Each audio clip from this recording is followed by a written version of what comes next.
አገዳስ ሐበሬታ የአብይ ኃይል ወደ አሰብ በመሄዱ ከሚከፉትና ከኤርትራ ጎን ከሚሰለፉት መካከል ሳውዲ አንዷ ትሆናለች። ትማሊ ኤርትራን ኢማራትን ዝጀምሩ ውዕል በከመይ ከም ዝተቋረጸን ኢማራት ድማ በድህሪኡ ምስ አብይ አህመድ ብዝገበረቶ ሽርኪ ወይ ድማ ንአብይ አህመድ ብምጥቃም ከመይ ጌራ አሰብ ክትቆጻጸር ትደሊ ሐበሬታ ሒዘልኩም መጽ ነረ በዋነኛነት ምን ነግረናቸዋል?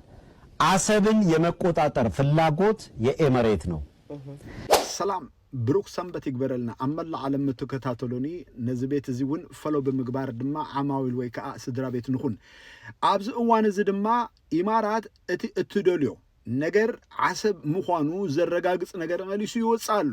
እንደገና ድማ እሱ ጥራይ ዘይኮነ አብይ አህመድ አሰብ ዝብል ውሽጣዊ ዝሆነ ተነጽሎ ፖለቲካ ስለዘጋጠሙ ሐሳብ ኢማራም ብምጥቃም ኩናት ወልዑ ስልጣኑ በከመይ ገይሩ ከድሕን ወይ ድማ ቀጻልነት ስልጣኑ በከመይ ከውሕስ ከም ዝደሊ እዩ ሐበሬታ ዝወጽ ዘሎ ብዝኾነ ኣብዚ እዋን እዚ በወገን ኤርትራ ይኹን በወገን ኢትዮጵያ ዘሎ ናይ ኩናት ምድላው ፍሉጥ ዋላ እንተኾነ ነገር ግን ኣብዚ ሰዓት እዚ ኣብ ማሕበራዊ ሚድያ ኩናት ኢና ንገብር ተዳሊና ኣለና ኢሉ ፈኸራ ዝፈክር ካብ መንጎ ኤርትራን ኢትዮጵያን ኣበየናይ ከም ዝኾነ ሓደ ሐበሬታ ክነግረኩም እስኪ ነዛ ቪዲዮ እዚ እንራእያ።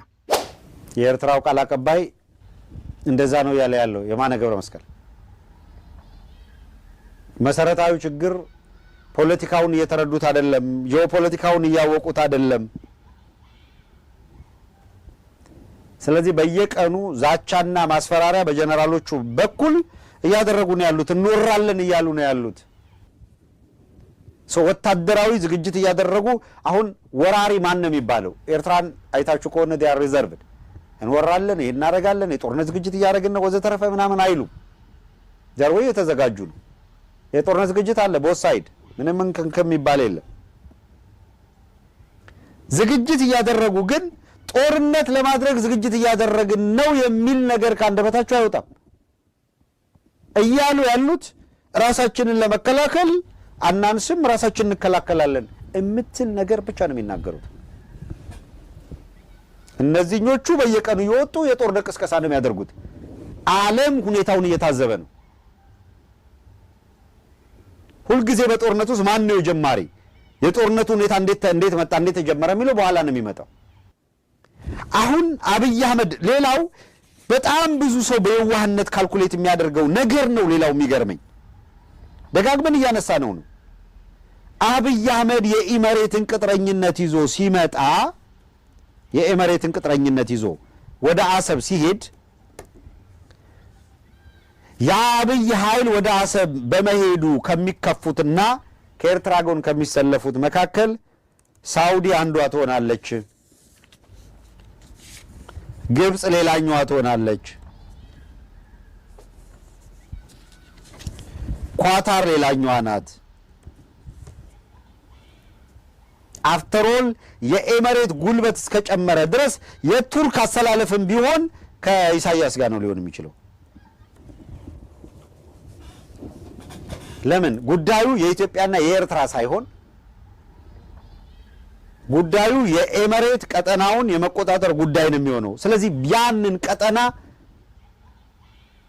ኤመሬት እንዳትቆጣጠረው የሚፈልጉ አገራት በሙሉ ተወደደም ተጠላም ኢሳያስን የማገዝ ብቻ ነው ያላቸው እጣ ፈንታ። እምባርከም ሰማኹም እዚ እንሰምዖ ዘለና ጋዜጣ ሀብተሙ አያሉ ይባል ኣብዚ እዋን እዚ ኣብ መንጎ ፋኖ ኮይኑ ንቃልሲ ፋኖ ዝድግፍን ዝጉስጉስን ዘሎ ኣዝዩ ሓያል ዝኾነ ጋዜጠኛ ብዝኾነ እዚ ሰብ ዝዛረቦ ዘሎ ዘረባ እምበኣር ንስማዕ። ኤርትራ ትፍክር የላን ኤርትራ ምንም እኳ ኩናት ክመጻ ከም ዝኾነ ፈሊጣ እንተ ተዳለወት ግን ክወረሬ ክሕዜ ከጥቅዕ ዝብል ዝኾነ ዓይነት ሓበሬታ ካብ ላዕለዎት ሓለፍቲ ናይ መንግስቲ ኤርትራ ሰሚዕና ርኢና ይንፈልጥን። ሕብረተሰብ ዓለም ኣብዚ እዋን እዚ ነዚ ኩነታት እዚ ክሪኦ ከሎሞ እንደገና ኩናት እንድሕር ተጀሚሩ እዚ ኩናት እዚ መን ከም ዝጀመሮ ፍሉጥ ነገር እዩ ቀዳማ ኢሉ ካልኣይ ድማ ኣብዚ እዋን እዚ እንተ ደኣ ወራር መፂና ክንምክት ኢና ንሃገርና ንሉዓላውነትና አይን ውሕድን አይንን እስኒና ዝብል ጥራይ ዘረባዮም ዝዛረቡ ዘሎ በአንጻሩ ግን ናይ ፌደራል መንግስቲ ሰበስልጣናት ብምልኦም ካብቶም ዝነአሱ ስጋብቶም ዝለዓለ ወይ ከዓ አብይ አሕመድ ኩሉ በኃይሊ ዓሰብ ወይ ከዓ ባሕሪ አፍ ደገ የድሌና እዮም ዝብሉ ዘሎ እዚ ነገር እዚ ክንርኢ እንከለና ኣብዚ ሰዓት እዚ ኩናት ዝደሉ ዘሎ እዚ አብይ አሕመድ ከም ዝኾነ ጥራይ ዘይኮነ እንደገና በሐቂ ኢትዮጵያ ኣብዚ ሰዓት እዚ ባሕሪ አፍ ደገ ትትረክብ ህዝቢ ኢትዮጵያ ቀጻልነት ሰላም ውሕስ ክኸውን ይኽእል እዩ ንዝብልሲ በፍጹም አይኮነ ምክንያቱ ኢትዮጵያ ኣብዚ ሰዓት እዚ ተጸጊማ ዘላ ናይ ጸጥታ ናይ ስራሕ ናይ ኢኮኖሚ